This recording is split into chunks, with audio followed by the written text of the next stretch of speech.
Hello and welcome back to the Footballing Question YouTube channel. We have just been live. We have just watched England v Iran, England's first game in the World Cup this year. And what a game to do it. 6-2 the final score in this game. Yeah, let's talk about it.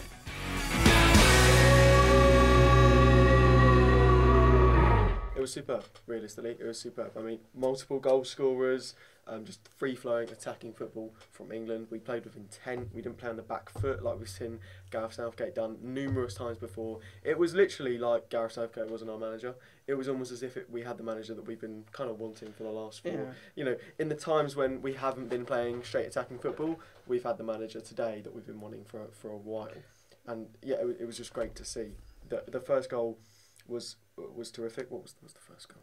Bellingham header, Luke Shaw cross. Bellingham's header was fantastic. Looped over the goalkeeper, but Saka's volley out of this world. I know I'm probably going on about it too much, and it is because he's an Arsenal player. But it's just I'm so happy for him. Happy for Rashford as well. Happy for all the goal scorers. Really, some big controversial decisions, but I'm sure we'll get into that. But what was your feelings on the game? I'm really chuffed. I mean, I went in not too confident with England going into this tournament, and I'm pleasantly surprised with the way we played. 6 goals, you know, from an attacking standpoint, really surprised because we have been known to be quite negative and defensive, and we went out there fighting and scored 6 goals, which is, from an attacking standpoint, you cannot really complain. Defensively, I'm not going to have a go at the second goal because it's a dodgy decision, and we'll get on to that. But the first goal, lapse in concentration, but 6 goals, 6-2, top of the group. Can't really complain, can you? Yeah, I think it was a fantastic game for England. Free-flowing, attacking, really, really good football. And to get 6 goals is unreal. Let's talk about some of the goals. Bellingham's first, you mentioned, was a very, very well-taken header. I think he said in his post-match interview that he didn't even think it was going in. So fair play. It was a brilliant header, and what a way to get your first goal. As much as he didn't mean it, yeah. Loops over the goalkeeper. The goalkeeper wasn't very good, to be fair. He's a bit awful for Iran. But that's the one time where you can go, do you know what, hold your hand up, there's nothing you can do. Exactly, yeah. I do agree with you there. But no, like, Bellingham had a great game all round anyway. And we'll get on to our man of the match, but for me, he is my first pick. Absolutely. I mean, it's like, I mean, it's weird he says like he didn't know if it was going in or not, because literally that is the only way he can score that header without the keeper having a chance. Like, it loops over him, goes into the side of the net, it's perfect, and he had a great game. With the other goal scorers, we'll move on with like Saka's first goal. I think is the game of the day. Great anticipation from him, and good hold up play by Maguire, nodding it down for him from the corner, and it's weird from Saka because when I look at Saka, I see him more as a supportive, like, creative player. I don't see him as a ruthless finisher, but that was clinical. Very ruthless. Just power, barring in. Yeah, and as soon as we went 2 goals up, it was like, right, this is our game. And that's when the third came. Yeah, there's something about a goal going in off the crossbar for me that makes it just 10 times better. I can't lie. Especially when it's hit that hard. Yeah. First 2, we can't really complain with the Iran goalkeeper, you know. And then moving on, Sterling got the next one. It was beautiful. It was kind of, in the moment, you got from like the angle, the goal wasn't really like too incredible. It was like, oh nice, it's a decent finish, we'll take it, another goal, brilliant. But when you look back at it, the way he's finished it, he's kind of like twisted, jumped, and just volleyed it in. It was brilliant. It was brilliant. Hold a player at first from Bellingham to dribble it through. As well. And Kane as well, triple pass the player. Cross. And yeah, very, very happy with that. The next was Saka, wasn't it? Saka the next one, second half. Saka gets a goal fairly early in the second half. I think 61st. Yeah, something like that. Saka and Rashford's goal were almost kind of like identical. Yeah, where you know, it was too much time, cut inside. I mean, defensively, Iran looked like they'd given up in the second half. I feel bad for the left back, to be fair, because he didn't really get. I mean, Saka came off and then he got someone running at him straight away. Yeah, I mean, Saka's goal well taken, but Rashford's goal as well, very well taken. Especially considering those were his first touches. Yeah, he'd just come off the bench, and I was saying on the live stream, which you can watch back. I was saying he really needs to prove himself and why he's got this call up, because some people were questioning it. Why he was actually in the squad, and 2 touches and a goal, so yeah, can't complain about that one. Really well taken. Then the final goal, Jack Grealish, we didn't really celebrate for that one because we thought Sterling had ran offside. Kind of awesome. Callum Wilson was brilliant on the counter. Callum Wilson, sorry, yeah.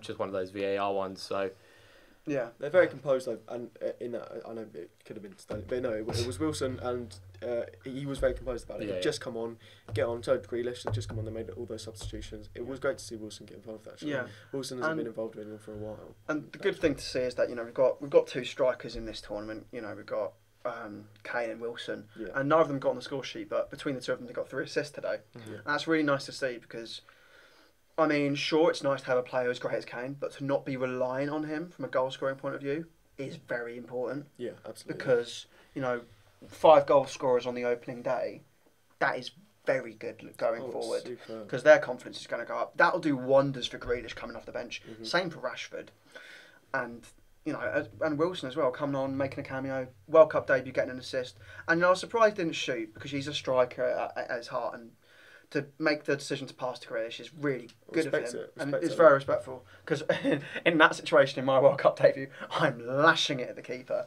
Should we talk about their 2 goals? Yeah, we'll get on to their second because we need to talk about some controversial decisions. But their first, we didn't even realise it was going through, and it was a well-taken goal after a bit of a mistake from Harry Maguire. Yes. I mean, you were in the middle of editing the stream, and then you just went, "Oh, it's a goal." Iran have scored, and Harry Maguire came off after that. He did go down with, what was it, concussion, like a concussion, blurred vision, and he's okay. But yeah, to be fair to Harry Maguire, whilst we're on him, before that he was having a very good game. Yeah. I mean, take into consideration that he could have literally just walked onto the pitch and not made a huge error, and everyone would have said he's had a good game, considering how he's performed recently. But he was one of our standout players. Playing out the back, got an assist from a corner. Really nice. He was a good threat, hit the bar in the first half, and we'll get onto it later. Probably should have won us a penalty. Yeah. It was a good game from him. The goal.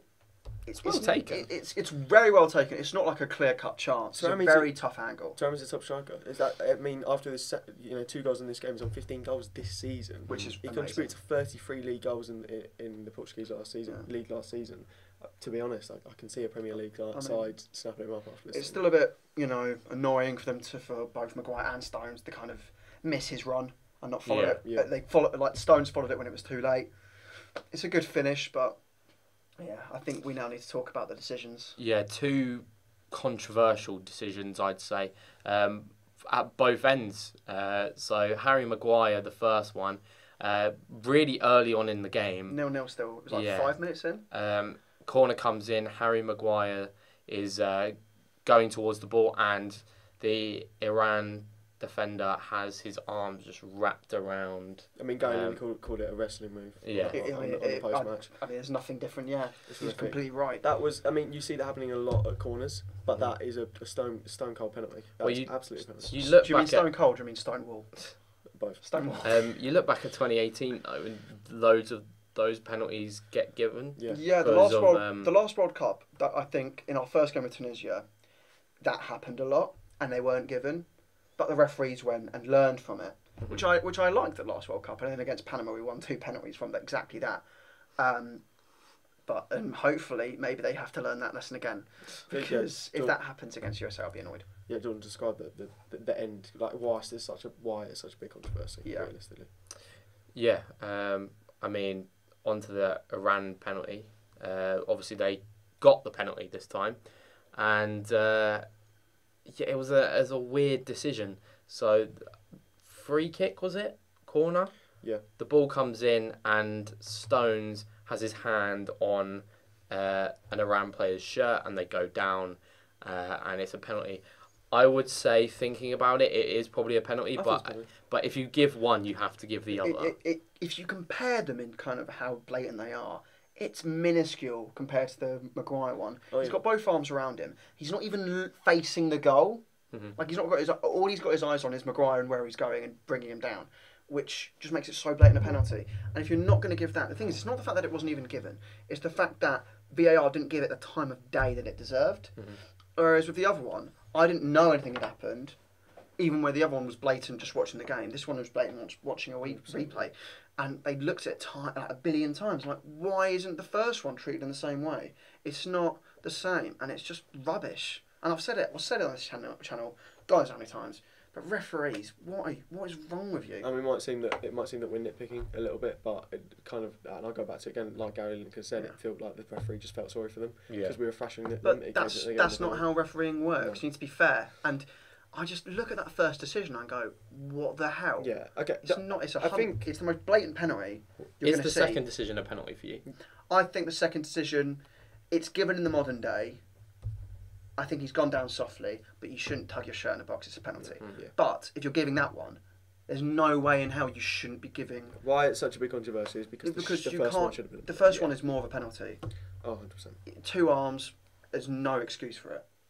Let's move on again. Man of the match in this game. There's plenty of players that we could choose. All over the pitch, you can pick someone. Let's just rattle off some names: Saka, Maguire, Bellingham, Kane. Sterling maybe. There's a lot of names. Let's go through it. Take our picks each.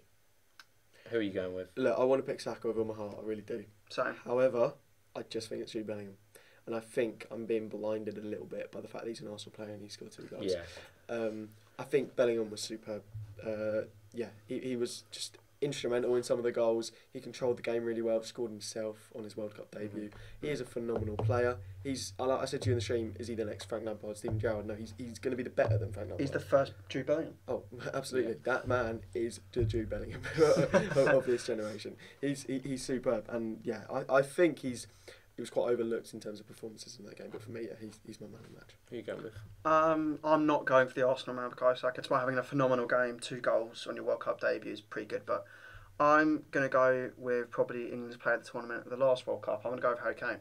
Okay. I think going forward, he was instrumental in every attack. He was always a free option, dropping deep. He didn't get on the end of anything, which is a shame. Didn't have any shots. But, in terms of how important he was crucial to how we attack. Yeah. He linked everything up perfectly.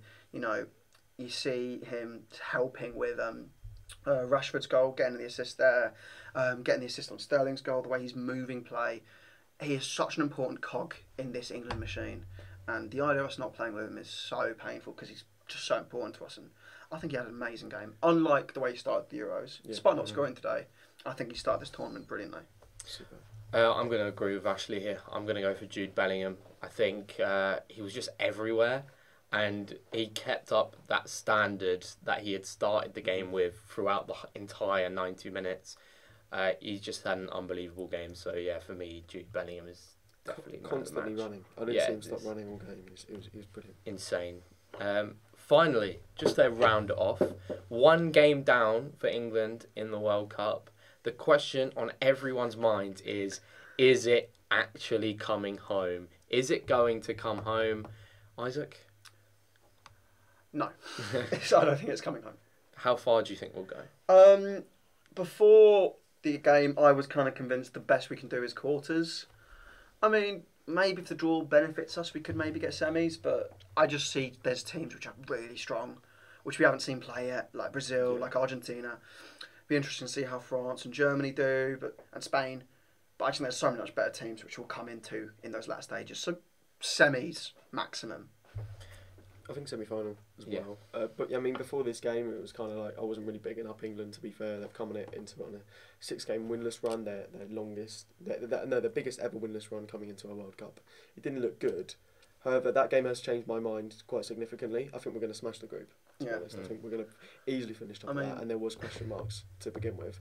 And then I think, I think we can snag a semi-finals. Absolutely. Well, I was the only one before this game even took place that was saying we'd probably make the semi-final. Yeah. And I do think we're going to make the semi-final. I think this group is... I think Iran on paper was probably one of the harder games that we had to play. And when we play like that, I can't see us... I can't see us losing to USA. I can't see us losing to Wales. I think we smashed this group. I think we maybe even score the most goals out of any team in the competition in the group stages. Yeah. Maybe. Fairly easily, I think. Just from this game, actually. We're just won't score. Is anyone going to score 6 in the in the group stage? And then, I think we'll make the semi-final. Should we look into the USA game quickly? Look at it. Go for it. As a prediction, I think England will beat them. Oh, 100%. I kind of feel like you've been hyping up USA, and I feel like they're overhyped. I think here's the thing. They've got good players. They've got a good generation, like the likes of Giovanni Reina. Pulisic's a good player. Brendan Aronson, I really like. Tyler Adams. Oh, but Harry Kane can't score against here's the thing. Matt Turner. The manager. I'm just not... from what I've heard...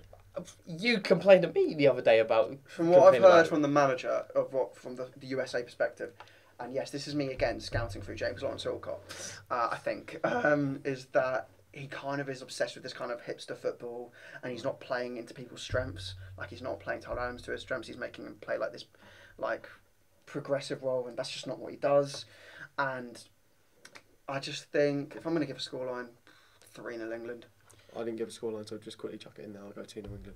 I'm going 4-0 England. Yeah. Easy. Fair enough. Absolutely easy. 2, 3, 4. No, sorry. 2, 3, 4. There. Just easy. Easy win.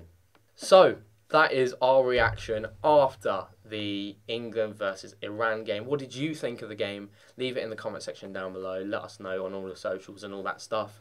And yeah, hopefully we will see you again very soon for the next game against USA.